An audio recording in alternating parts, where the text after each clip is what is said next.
우리 한 해 동안 이렇게 아름다운 찬양으로 하나님께 영광 돌리고 우리에게 은혜를 끼쳐주신 우리 갈릴리 성가대를 위해서 한번 격려의 박수를 보내겠습니다. 감사합니다.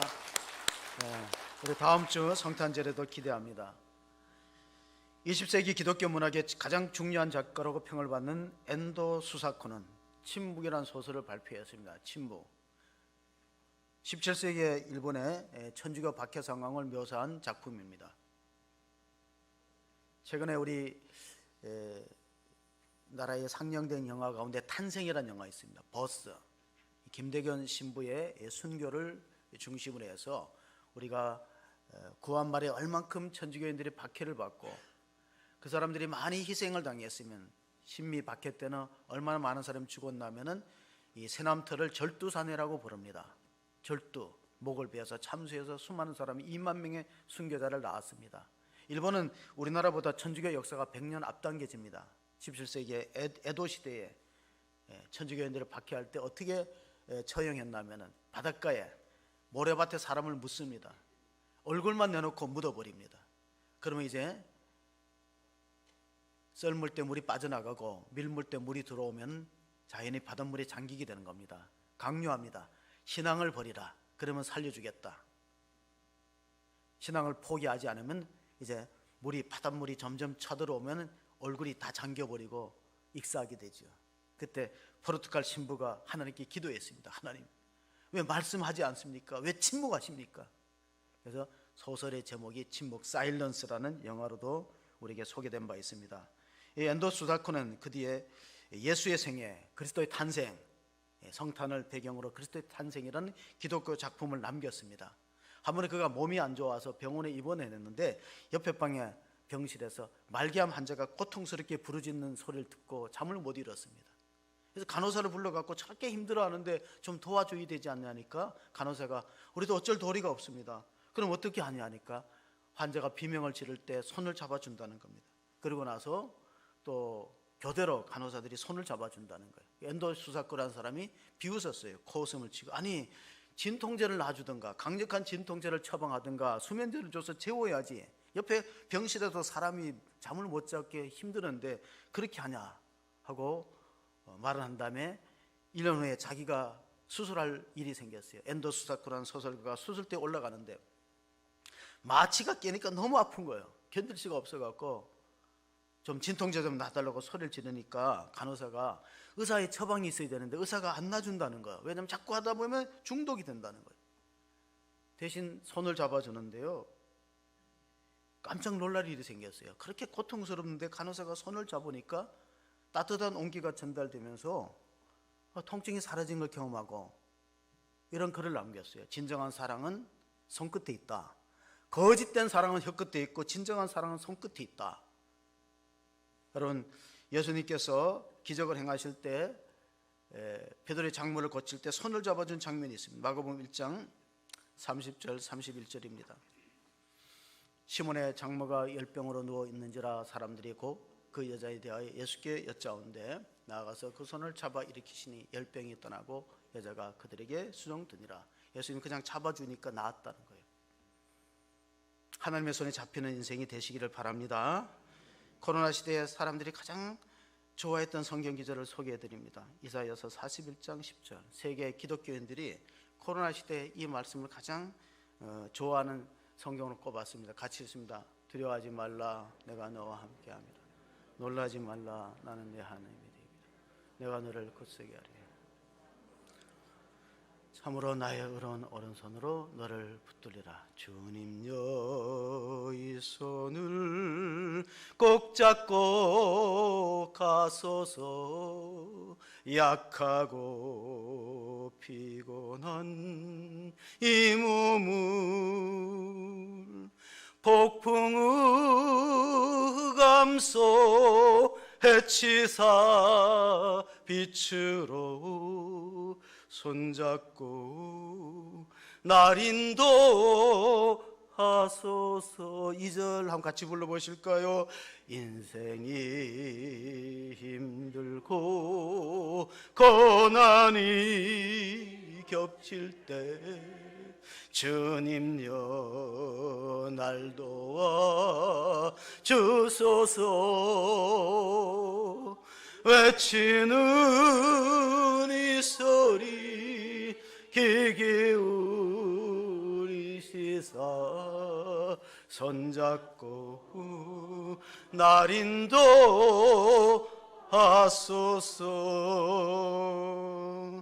Take my hand, take my whole life to라는 가사가 원곡입니다. 주님이 내 손을 붙잡고 whole life, 나의 전 인생을 주관해달라는 고백입니다. 그러면 우리가 흑암 속에서도 빛으로 오시는 주님을 만날 수 있습니다. 요한복음 1장 4절 5절에 기록되기를 그 안에 생명이 있으니 이 생명은 사람들의 빛이라. 빛이 어둠의 빛인데 어둠이 깨닫지 못하더라. 예수님의 탄생에 대해서 사도 요한은 요한복음에 그렇게 증거했어요. 예수님이 오셨지만 사람들이 깨닫지 못하고 하나님의 아들이 오셨지만은 외면하게 말았다. 6절 7절 이어지는 말씀을 보면은 하나님께로부터 보내심을 받은 사람이 있으니 그의 이름은 요한이라. 그가 증언하여 왔으니 곧 빛에 대하여 증언하고 모든 사람이 자기로 말미암아 믿게 하려 함이라. 이 사람이 세례 요한이라는 것입니다. 세례 요한의 사명은 뭡니까? 예수님을 소개하는 거예요. 12월에 우리가 이 설교 테마 주제가 뭐냐면은 예수님 사랑, 예수님 자랑입니다. 여러분 혹시 포스터를 보신 분은 이 12월의 설교 주제가 예수님 사랑, 예수님 자랑인데 가장 적합한 인물이 세례 요한입니다. 세례 요한의 일생은 예수님을 자랑하는 것, 예수님을 소개하는 것입니다. 내 뒤에 오시는 분은 나보다 능력이 많으시니 나는 그의 신발끈 풀기도 감당치 못하겠노라. 나는 물로 세례를 주거니와 그분은 성령과 불로 세례를 베푸시는 하나님의 아들이시다. 이 소개하신 분이 바로 세례 요한입니다. 말라기서 4장 5절 6절 우리가 마지막 읽었던 말씀을 보면은 보라 여호와의 크고 두려운 날이 이르기 전에 내가 선지자 엘리야를 너에게 보내리니 그가 아버지의 마음을 자녀에게로 돌이키게 하고 자녀들의 마음을 그들의 아버지에게로 돌이키게 하리라. 돌이키지 아니하면 두렵건대 내가 와서 저주로 그 땅을 칠까 하노라 하시니라. 자, 말라기서는 어떤 성경입니까? 구약 성경의 끝이에요. 그리고 그 다음에 신약 성경이 이어집니다. 우리가 볼 때는 구약과 신약 사이에 성경에 한 페이지 차이인데 간격이 얼마나 걸리냐면 400년이 걸립니다. 400년 동안 하나님이 선지자를 안 보냈어요. 그때를 암흑기라고 부릅니다. 중간기 또는 암흑기라고 불러요. 다크 에이지. 왜 안 보냈겠습니까? 말라기 이후에 선지자가 끊어지고 혜성처럼 등장한 사람이 세례 요한입니다. 처음에 사람들이 세례 요한을 메시아로 착각할 정도로 이스라엘 민족의 선풍적인 인기와 지지를 받았지만 세례 요한은 겸손했어요. 나는 메시아가 아니다. 내 뒤에 오시는 분이 메시아라고 소개했습니다. 세례 요한은 불임 가정에서 태어났습니다. 아비야 계열의 제사장 사가라와 엘리사벳이 오랫동안 아기가 없었어요. 하나님께 늘 기도하는데 제사장이 직무를 다하기 위해 성전에 들어갔다가 하나님의 계시로 천사가 사가랴에게 계시합니다. 아기가 태어날 거다. 그 아기는 어떤 아기냐? 말라기서 4장 5절 6절에 예언된 아기가 태어날 것이라. 누가복음 1장 17절의 말씀이 그겁니다. 우리가 연결해서 생각해 보면 그가 또 엘리야의 심령과 능력으로 주 앞에 먼저 와서 아버지의 마음을 자식에게로 거스르는 자를 위하여 의인의 슬기에 돌아오게 하고 주를 위하여 세운 백성을 준비하리라. 그렇습니다. 바로 이 세례 요한의 예언된 탄생에 예언된 천사의 고지는 말라기서의 엘리야의 탄생이라. 그렇게 우리가 볼 수 있기 때문에 말라기에서 예언된 사람이 바로 세례 요한으로 나타났기 때문에 그 간격을 보면은 말라기서가 기록될 때가 주전 430년에서 460년으로 봅니다. 이때가 어떤 시기입니까? 이스라엘 민족이 바벨론 포로에서 돌아와서 스룹바벨의 성전을 짓고 느헤미야가 성벽을 재건했어요. 그리고 에스라가 말씀을 선포해서 영적 부흥이 일어났습니다. 거기까지 좋았는데 시간이 흘렀습니다. 한 100년쯤 흘렀습니다. 그 시대보다. 그때부터 신앙이 해이해지기 시작합니다. 탈종교화 현상이 나타납니다. 우리가 하나님 믿는다고 나아질 게 뭐냐? 우리는 바벨론 포로에서 70만 만에 돌아왔지만 지금도 여전히 속국이 아니냐? 예루살렘이 세계의 중심이 되고 인구가 많아진다고 했는데 실제로 보면 인구가 늘어난 것도 없고 예루살렘이 세상의 중심이 된 것도 아니고 아직도 여전히 바사제국, 페르시아의 속국으로 남아있지 않느냐는 신앙적인 해이가 생겼어요. 이때 바로 말라기서가 기록됩니다. 말라기라는 뜻은 나의 사자, 나의 특사, 나의 메신저라는 뜻입니다. 예수님께서 변화산에서 자신의 정체를 드러냈어요. 나는 하나님의 아들이라고 제자들이 목격한 다음에 말했습니다. 내가 하나님의 아들인 것을 언제까지 말하지 말라고? 내가 십자가에 죽고 부활할 때까지 말하지 말라는 거예요. 예수님은 어떤 분이냐? 우리가 성탄절에 읽어야 될 말씀 가운데 로마서 1장 3절 4절을 보시면 예수님은 육신으로는 그의 아들에 관하여 말하면 육신으로는 다윗의 혈통에서 나셨고 성결의 영으로는 죽은 자들 가운데서 부활하사 능력으로 하나님의 아들로 선포되셨으니 곧 우리 주 예수 그리스도시니라. 예수님 한 인격 안에는 두 본성이 공존하고 있다는 겁니다. 그건 다윗의 혈통으로 육신으로는 사람이고 성결의 영으로는 죽은 자 가운데 부활하여서 능력으로 하나님 아들로 선포되어서 그분이 예수님이라는 겁니다. 아니 한 사람 안에 인성과 신성이 겸하였고 충돌하지 않고 혼합되지 않고 이렇게 섞이지 않고 나타날 수 있는가? 그건 신비죠. 그걸 우리가 성육신의 신비라고 부릅니다. 하나님이 어떻게 인간의 몸을 입고 이 땅에 오셨을까? 그분이 성탄절에 태어나신 예수님인데 그걸 믿는 것이 성도고 아니야, 사람은 사람이고 하나님은 하나님이야, 분리해서 생각하면 은혜에서 멀어지게 되는 것입니다.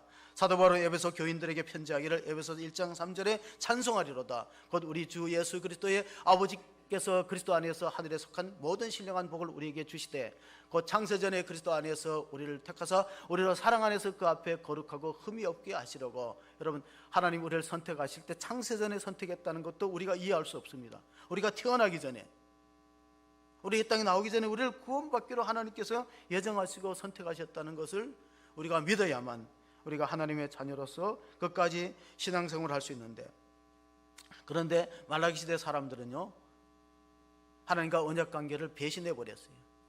여러분, 우리 사회에 가장 요새 난무하는 것이 배신의 계절입니다. 배신하고 신앙을 버리고 약속을, 언약을 깨트리는, 하나님과 관계가 멀어진 그런 안타까운 사람들이 많이 있기 때문에 사도 바울은 믿음의 아들 디모데에게 경고했습니다. 이 시대가 경건의 능력은 있지만은 경건의 모양은 있지만 능력이 없다. 디모데후서 3장 4절 5절에 끼어진 관계를 말씀합니다. 배신하며 조급하며 자만하며 쾌락을 사랑하기를 하나님 사랑하는 것보다 더하며 경건의 모양은 있으나 경건의 능력을 부인하는 자니 이 같은 자들에게서 내가 돌아서라. 이 세상 사람들의 풍조를 따르지 말라. 또 세상 사람들은 예수 믿는 모양은 있지만 능력이 없다. 그러므로 그 사람들에게 가까이 하지 말고 돌아서야 된다. 하나님이 가장 싫어하는 세 가지 만이 있어요. 하나님이 싫어하는 세 가지 만은 교만이, 하나님 교만을 극도로 싫어합니다. 그 다음에 뭡니까? 태만입니다. 여러분, 게으른 게 태만인데 게으름을 하나님 악으로 보셨어요. 왜? 마지막 심판 때 착하고 충성된 종아 상을 주는 사람입니다. 악하고 게으른 종아 심판의 대상입니다. 여러분, 게으른 것은 습관이 아니에요. 모든 악이 게으름에서 생긴다는 거 아세요? 악의 온상이 되는 거예요. 그래서 태만이 하나님 싫어하는 거예요. 자, 교만과 태만을 싫어하는데 한 가지가 뭐냐?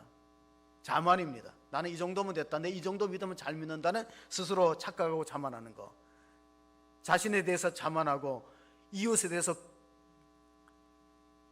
교만하고 하나님께 대해서 태만한 것이 3가지 악이라는 거예요. 그 말라기 시대가 바로 그런 악에 휩쓸렸어요. 말라기서 4장 1절 2절 우리가 읽었던 본문을 보면 이런 말씀입니다. 만군의 여호와가 이르노라 보라 영광로 불같이 날이 이르리니 교만한 자와 악을 행하는 자는 다 지푸라기 같을 것이라. 그 이르는 날에 그들을 살라 그 뿌리와 가지를 남기지 아니할 것이로되 내 이름을 경외하는 너에게는 공의로운 해가 떠올라서 치료하는 강선을 비추리니 너희가 나가서 외양간에서 나온 송아지 같이 뛰리라.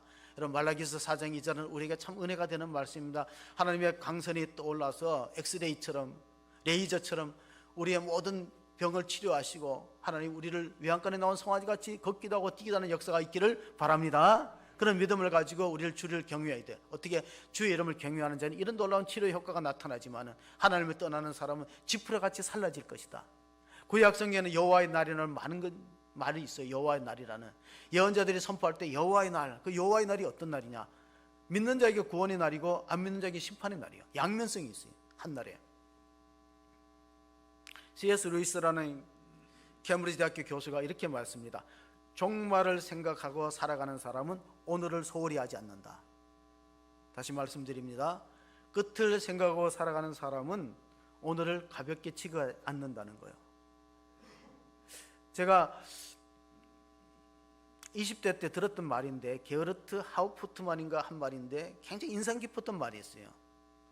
너의 오늘 하루를 내 인생의 최초의 날인 동시에 최후의 날처럼 살아라.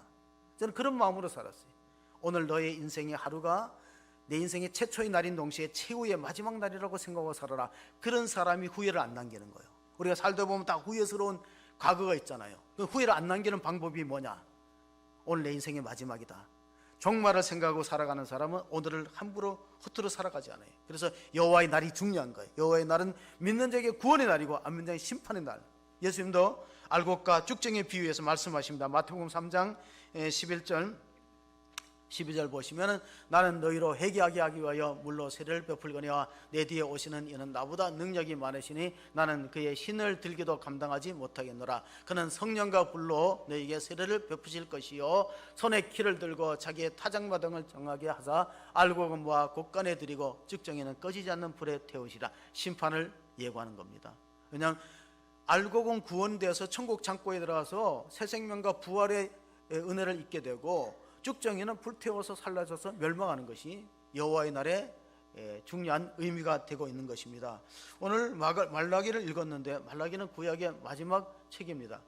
그리고 말라기 1장의 2절을 보면 하나님이 예정된 사랑을 특정한 자에게 베푸신다는 약속이 있어요. 우리가 창세전에 하나님의 선택을 받았다는데 오늘 말라기서 1장 2절 보면 여호와께서 이르시되 내가 너희를 사랑하였노라 하니 너희는 이르기를 주께서 어떻게 우리를 사랑하셨나이까 하는도다. 나 여호와가 말하노라 에서는 야곱의 형이가 아니냐. 그러나 내가 야곱을 사랑하였고 에서는 미워하였으며 그의 신들을 항피하게 하였고 그의 산들을 항포하게 하였고 그의 산업을 광야의 이리들에게 넘겼느니라. 자, 에서와 야곱은 쌍둥이입니다.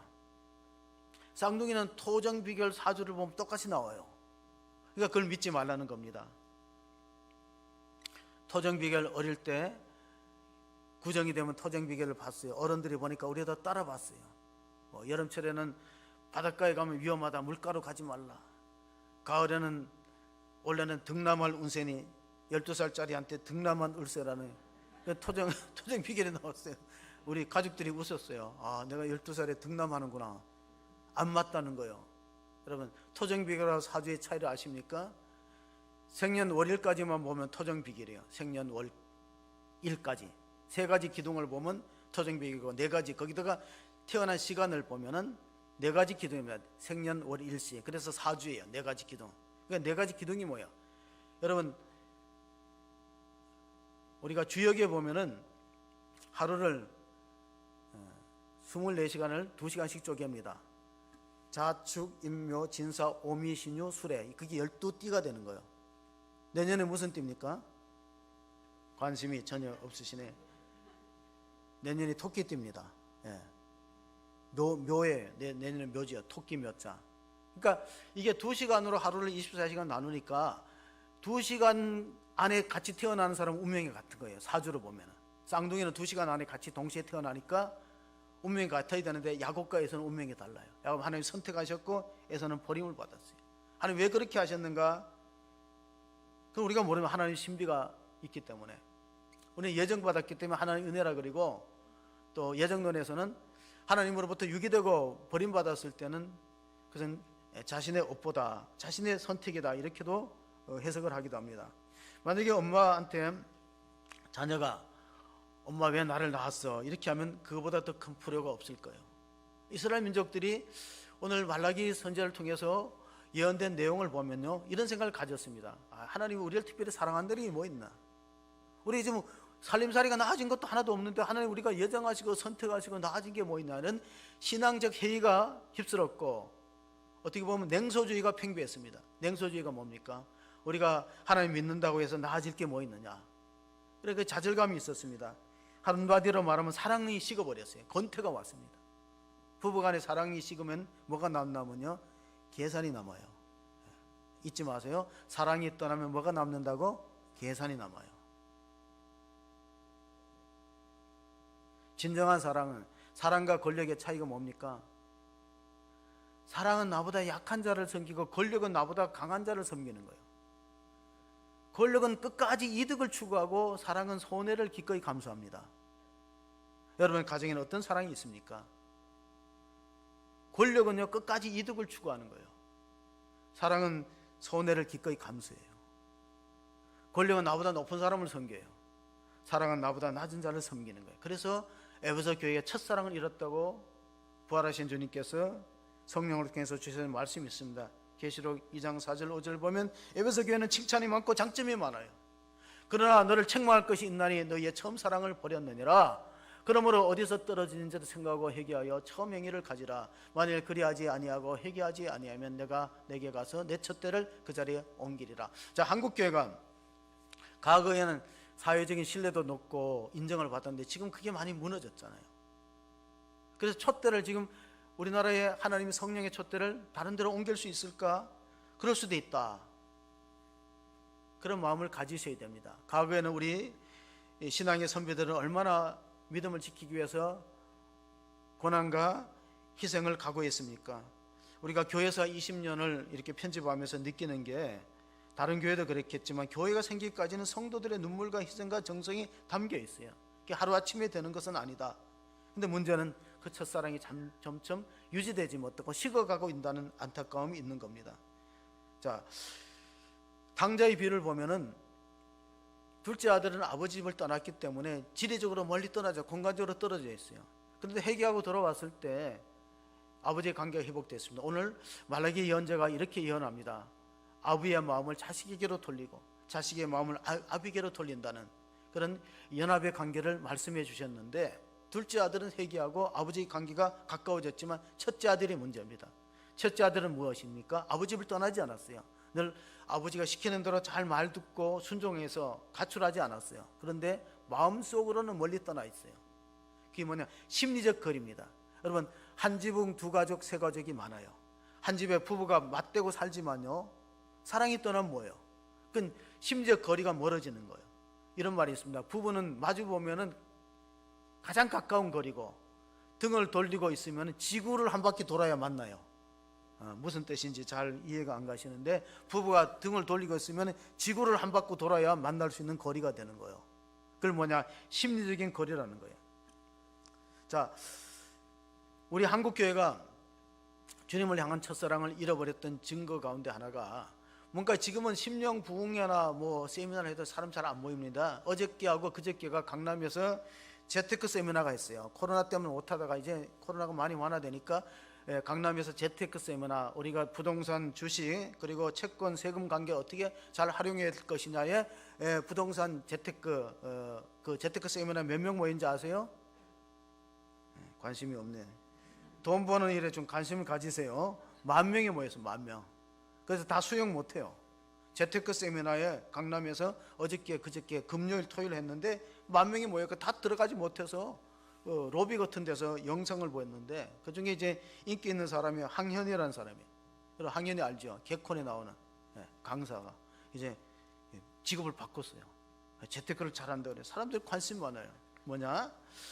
신앙이 멀어지면, 하나님 멀어지면 이 세상에 관심이 많아집니다. 세상에 관심이 많기 때문에 그 파스칼이 말하기를, 하나님이 인간을 지을 때 인간의 마음속에 빈 공간을 만들었는데 그거는 그 하나님만으로 채워진다. 다른 걸로 채워지지 않는다는 거예요. 우리가 세상의 어떤 권력이나 물질이나 또 인기나 명예 갖고 채워지지 않아요. 그게 뭐냐? 하나님이 들어와야 되는 거예요. 말라기서 4장에 보면은 3절에 말라기 예언자가 말합니다. 지금 이 시대의 문제가 뭐냐? 또 너희가 악인을 밟을 것이니 그들이 내가 정한 날에 너희 발바닥 밑에 죄와 같으리라. 만군의 여호와의 말이니라. 너희는 내가 호렙에서 온 이스라엘을 위하여 내 종 모세에게 명령한 법, 곧 율례와 법들을 기억하라. 자, 무엇입니까? 호렙이 시내산이거든요. 호렙산이 시내산에. 모세가 하나님 만났던 장소가 바로 호렙산 떨기나무 가운데 만났습니다. 그때 이스라엘 민족이 구원해서 내가 너희를 계명과 율례로 하나님의 백성을 삼겠다. 언약 관계가 성립하게 됩니다.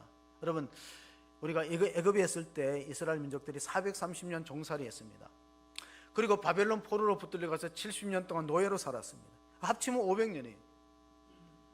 500년 동안 나라 없이 살아간다는 건 참 비극적인 일인데, 그런데 지금도 그들이 바벨론 포로에서 돌아왔지만은 예전에 과거에 실패했던 역사를 되풀이하고 있습니다. 이런 말이 있습니다. 역사로부터 교훈을 얻지 못하는 민족은 역사의 비극을 되풀이한다. 우리가 6.25의 비극을 경험했는데 잘 생각해 보셔야 됩니다. 많은 학자들이 지금도 100여 전에 구한말과 같은 사태가 지금 벌어지고 열강에 tum부하고 손에서 이리 갈까 저리 갈까 방황하는 그런 나라가 돼서는 안 된다는 것입니다. 마태복음 11장 10절 11절 보면은 기록된 바 보라 내가 네 사자를 내 앞에 보내노니 그가 내 길을 내 앞에서 준비하리라 하신 것이 이 사람에 대한 말씀이니라. 내가 진실로 너희에게 말하니 여자가 낳은 자 중에 세례 요한보다 큰 이가 일어남이 없도다. 그러나 천국에서는 극히 작은 자라도 그보다 크니라. 여자가 낳은 자는 다 세상 사람들이 여자가 낳죠. 예수님만 우리가 그 독생자로 성령으로 잉태됐지만은 세례 요한은 여자가 낳은 자 중에 가장 큰 자다. 그런데 오늘 우리가 복음 시대에 살아가는 사람은 천국에서 그보다 크다는 건 뭡니까? 율법을 통해서 구원받는 사람들보다가 믿음을 통해서 구원받는 것이 훨씬 더 강력하다는 겁니다. 우리가 생각할 때 모세 이후에는 율법을 통해서 구원받는 율법을 열심히 지키려고 법도와 율례를 지켰지만은 그걸 온전하게 지키는 사람이 없어요. 그 율법이라는 게 뭐냐면은 그 많은 것 중에 십계명과 또 구약의 모든 규례들을 한 가지만 어겨도 어기는 거예요. 그러니까 우리가 믿음으로 구원받을 수밖에 없도록 예수님이 오셔서 은혜의 시대가 열렸고, 그러니까 율법은 모세로부터 온 것이고 또 은혜와 진리는 예수 그리스도로부터 온 것인데, 그런데 율법의 마지막 주자가 세례 요한이고 율법은 모세부터 세례 요한까지라고 생각하시면 돼요. 그리고 율법의 중요한 중심은 두 가지입니다. 하나님 사랑과 이웃 사랑이요. 그러니까 구약 성경 예언서와 율법서를 다 합치면은 율법과 선지자의 대강령은 뭐냐? 하나님을 사랑하고 이웃을 사랑하라는 건데, 이웃은 어떻게 사랑하면 되냐면 내 몸처럼 사랑하면 돼요. 내 이웃은 내 몸처럼 사랑하면 되는데 문제는 하나님의 사랑이에요. 하나님의 사랑은 내 몸처럼 사랑하면 안 되는 거예요. 마태복음 22장 37절 38절을 보시면요, 예수께서 이르시되 내 마음을 다하고 목숨을 다하고 뜻을 다하여 주 너희 하나님을 사랑하라 하셨으니 이것이 크고 첫째 되는 계명이요. 여러분, 크고 첫째 되는 계명은 하나님을 사랑할 때 목숨을 다하여 사랑하는 거예요. 쉽게 말하면 목숨 이상으로 사랑하는 겁니다. 여러분, 교회 박해 시대에 순교자가 왜 생겼을까요? 탄생이라는 영화를 보니까 김대건 신부와 초대교회 천주교 신자들이 많이 순교했습니다. 순교자와 배교자를 갈라지는데 자기 목숨보다 하나님 주님을 더 사랑하는 사람은 순교의 길을 갔고, 주님보다가 내 목숨을 더 사랑하는 사람은 배교자의 길을 갔어요. 오늘 우리도 한번 생각해 보시죠. 나는 지금 박해 시대가 아니에요. 근데 만약에 가정적으로 신앙의 박해가 일어나서 목숨을 강요하면은 나는 순교자에 해당될까 배교자에 해당될까? 금방 답이 나와요. 자기 목숨 이상 주님을 사랑하는 사람은 순교의 길을 갈 거예요. 그게 편한 거예요. 그게 마음이 덜 괴로워요, 죽는 게. 그런데 자기 목숨이 예수님보다 더 사랑하는 사람은 순교로 가라고 그래도 못 가는 거예요. 갈 수도 없고. 말라기서 1장 13절에 보면 만군의 여호와가 이같이 말하노라 너희가 또 말하기를 이 일이 얼마나 번거로운고 하며 헛웃음을 치고 훔친 물건과 저는 것 병든 것을 가져왔느니라. 너희가 이같이 봉헌물을 가져오니 내가 그것을 너희 손에 받겠느냐? 이는 여호와의 말이니라. 자, 이 말씀을 하게 된 이유가 뭘까요? 예배는 드리고 제사도 이루어집니다. 제사장도 있습니다. 그런데 경건의 모양은 있는데 내용이 없어요. 형식주의에 흐르고 마음은 떠나 있습니다. 여러분, 어린아이도 어른들이 자기가 누구를 사랑하는지를 알아요. 남녀간에도 진정한 사랑이 있으려면 어떻게 됩니까? 여기 보니까 하나님께 봉헌물이 문제가 있다는 거예요. 그래서 말라기 3장 10절이 나오게 된 거예요. 봉헌물이 어떤 문제? 드리는데 병든 것, 저는 것, 흠 있는 걸 드리는 거예요. 최선의 것을 안 드렸어요. 여러분, 예배라는 게 뭡니까? 워십이라는 예배는 최고의 가치를 하나님께 둔다는 거예요. 월스라는 가치가 있고, 그리고 우리가 높인다는 그런 신분의 그 합성어가 예배입니다. 워십. 그럼 진정한 사랑은 뭐냐? 간단합니다. 바쁘세요? 아마 어떤 여성이 남자한테 바쁘세요 하면은 그 여자를 사랑하는 사람은 절대 바쁘다고 말하지 않아요. 옆 사람한테 물어보세요. 바쁘세요? 물어보세요. 바쁘세요? 네. 바쁜 사람은 여기 못 왔어요. 바쁘다. 그러니까 내가 진정 사랑하는 사람한테 바쁘세요? 물었는데 괜찮아요 이렇게 하면 사랑하는 거예요. 바빠요 이러면 안 사랑하는 거예요. 간단한 거예요. 물어보세요. 바쁘세요 한번. 자, 그만 물어보시고.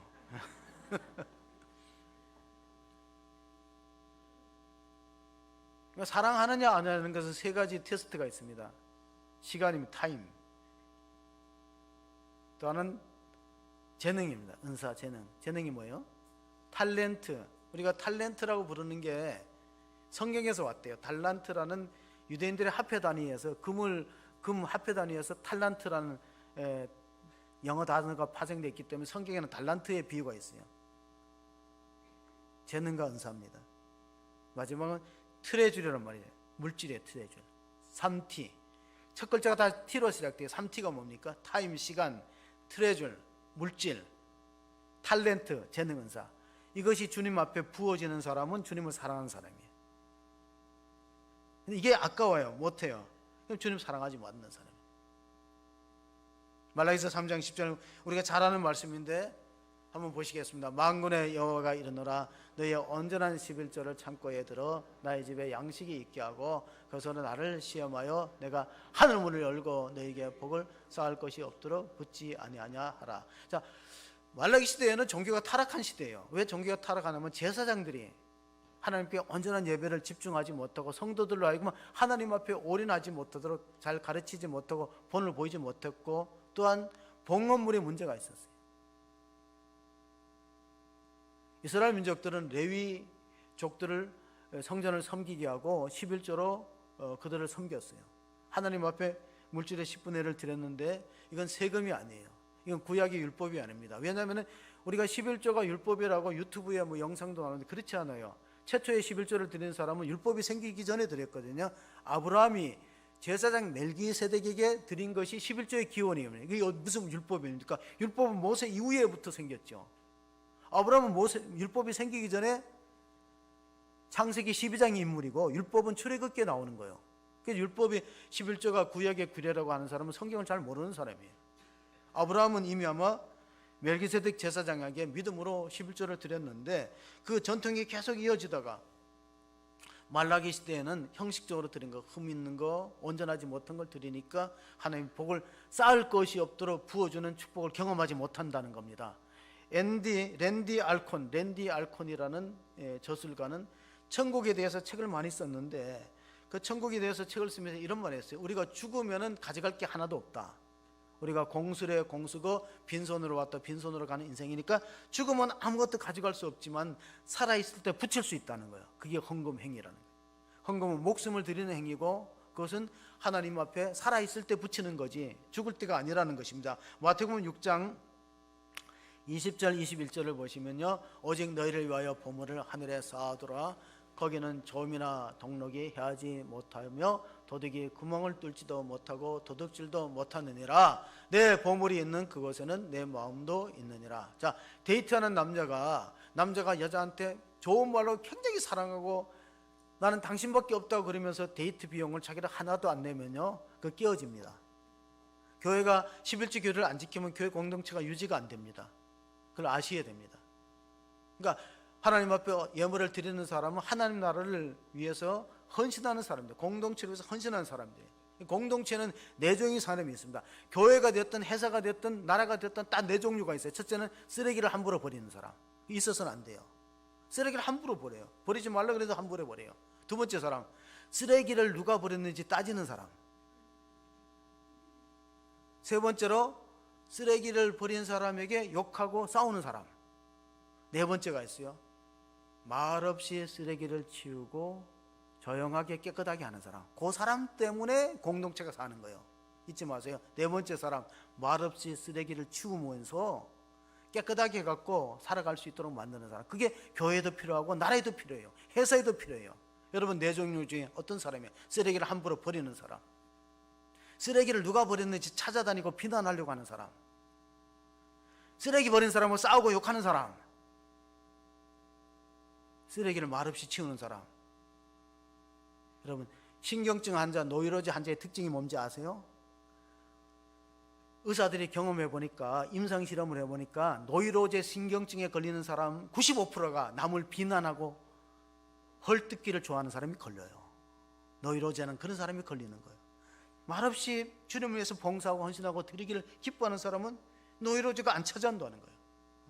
여러분, 어떤 인생을 살기를 원합니까? 오늘 말라기 시대에는 종교도 있고 신앙인도 있고 제사장도 있었지만 제사장도 부패했어요. 제사장이 백성들을 잘 섬기고 영적으로 잘 양육해서 하나님을 주목하도록 만들어야 돼요. 제사장의 목적이 뭐냐? 하나님을 주목하도록 만들어야 되는데 하나님에 대한 관심은 다 없고 세상에 관심 많아요. 사랑이 뭐냐? 사랑의 첫 번째 요소가 관심이에요. 에리 프롬이 사랑을 정의하기를 하기를 첫 번째는 관심이다. 그래서 사랑의 반대말은 미움이 아니고 무관심이에요. 관심이 없는 거예요. 하나님 일에 관심이 없어요. 우리나라는 보세요. 15년 전에 태안 앞바다에 말리포에서 유조선이 충돌했어요. 홍콩의 배하고 엄청난 기름이 유출되어 갖고 해안가로 밀려들 때요, 한국교회 만교회가 참석해서 80만의 성도들이 기름때를 제거했어요.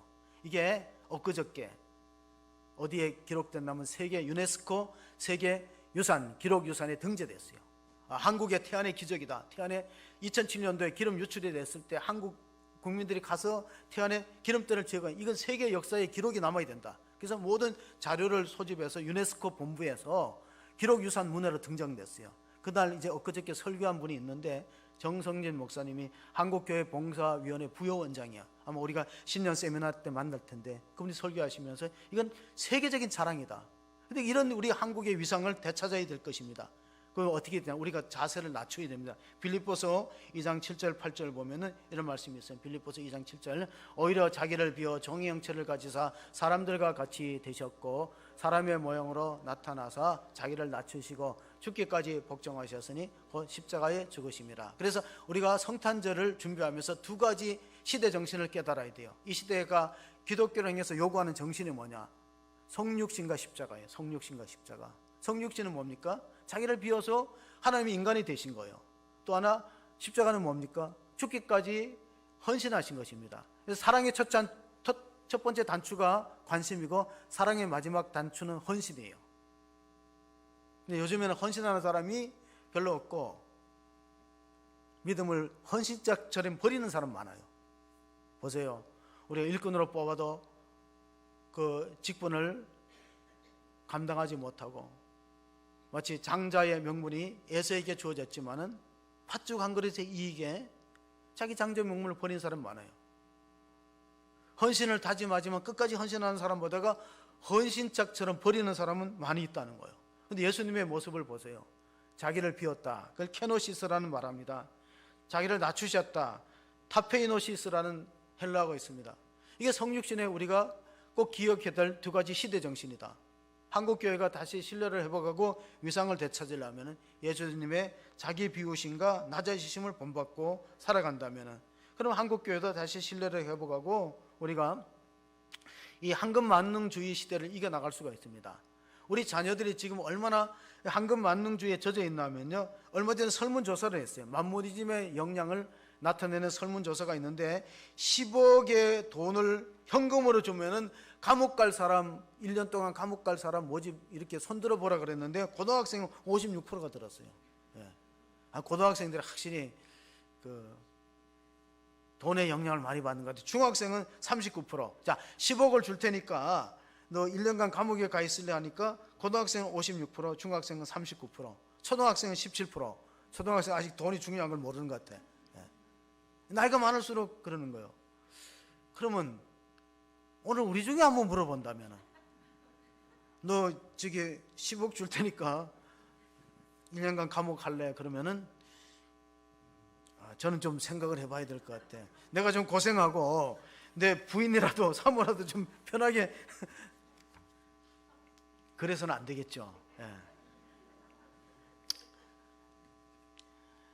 이어령 박사가 몇 년 전에 세상 떠났죠. 이어령 박사, 그 문화부 장관을 지낸 분이 세상을 떠났는데 그 딸이 먼저 세상을 이어령 박사님은 췌장암으로 세상을 떠났고 딸이 암 걸렸는데 같이 이제 병원에 갔습니까? 의사가 이렇게 말합니다. 수술하면은 1년 살고 수술 안 하면 3개월 삽니다. 하고 이제 그 환자의 상태를 얘기했어요. 이민아 변호사, 이어령 교수의 딸입니다. 근데 이제 변호사에서 목사가 됐는데, 그런데 딸이 그냥 수술 안 하겠다 그리고 그냥 웃기만 하더래요. 수술 안 하고 그냥 이대로 있겠다 그래서 의사도 놀라고 자기도 놀랐대요. 3개월밖에 수술 안 하면 3개월밖에 못 살고 수술하면 1년은 된다 보장된다면 수술을 해야 되는데 딸이 수술을 거부하는데 느꼈대요. 우리 딸에게는 죽음보다 더 크고 높은 비전이 있다. 죽음을 두려워하지 않는 비전이 있다. 그래서 그 몇 달 살면서 소설인가 작품을 간증을 2권 썼어요. 그리고 나서 이제 후에는 이제 이효령 박사도 췌장암에 걸렸는데 아마 이효령 박사도 뉴스에 나온 거 보니까 약을 안 썼다 그러더라고요. 거의 약을 안 쓰고 약을 거절했다는 거예요. 그리고 나서 하는 고백이 있습니다. 암에 걸리고 나니까 꽃이 예쁜 줄 알았다. 그 말에 저는 상당히 이제 막 울림이 있어요. 눈시울이 뜨거워지는 게 암에 걸리니까 꽃이 예쁜 줄 알았다. 우리는 그동안에 너무 감사를 모르고 살았어요. 건강한 것에 감사, 이 자유로운 신앙생활에 대한 감사를 모르고 살아왔다는 걸 느끼게 됩니다. 그분이 마지막 썼던 책이 메멘토 모리입니다. 죽음을 기억하라. 죽음을 잊지 말라는 라틴 말입니다. 헨리 나우어는 예수님을 가리켜서 상처 입은 치유자라고 했어요. 예수님이 상처를 받았거든요. 십자가의 상처와 배신의 상처를 받고 또 그렇게 우리의 대신 저주를 받고 십자가에 죽었지만 거의 끝이 아니에요. 다시 부활하셔서 우리에게 산소망을 주셨기 때문에 우리가 이 성탄절을 맞이하면서 주님, 우리가 이 시대에 정말 엘리야와 같은 영적 군사가 되기를 원합니다. 엘리야는 어떤 사람이니까 우상 숭배가 만연했던 시대에 바알과 아세를 섬기고 물질주의로 다 흘러가 버릴 때 갈멜산에서 영적인 전투를 했어요. 바알 선자 450, 아세라 400명, 850대 1로 목숨을 건 영적 투쟁을 합니다. 하나님이 살아계심을 이 민족에게 보여주시옵소서. 그렇게 기도하여서 하늘에 불을 내려서 재물을 살렸던 선지자가 엘리야입니다. 우리 엘리야는 기도의 용사이기도 합니다. 우리가 이 시대에 정말 한국교회가 엘리야 영성을 회복하고 시대 정신에 따라서 성육신의 모습을 본받고 십자가의 정신으로 승리하는 교회와 성도가 되시기를 주의 이름으로 축복합니다. 아멘. 하나님 아버지 감사합니다. 우리가 마지막 시대에 살아가면서 이제 하나님 정말로 주님이 오심을 준비하는 대강절 4번째 주일을 보냈습니다. 주의 이름을 경외하는 자들에게는 공의로운 해가 떠올라서 치료하는 광선을 비추리니 너희가 나가서 외양간에 나온 송아지 같이 뛰리라고 약속해 주었습니다. 하나님 아버지, 우리 성도들 가운데 영육의 질병으로 고통당하는 성도를 치료하시고 회복하여 주시옵소서. 하나님, 더 사랑하고 섬기는 믿음의 사람들이 되게 하여 주시옵소서. 주님의 날이 이르기 전에 엘리야를 보내서 그 마음을 아버지께로, 또 자녀들의 마음을 또 아버지께로, 아버지의 마음을 자녀들에게 돌리는 그러한 교제가 회복되고 언약관계가 다시 한번 새로워질 수 있도록 은혜를 베풀어 주시기를 간절히 원하옵고 우리 구주 예수 그리스도의 이름으로 기도하옵나이다. 아멘.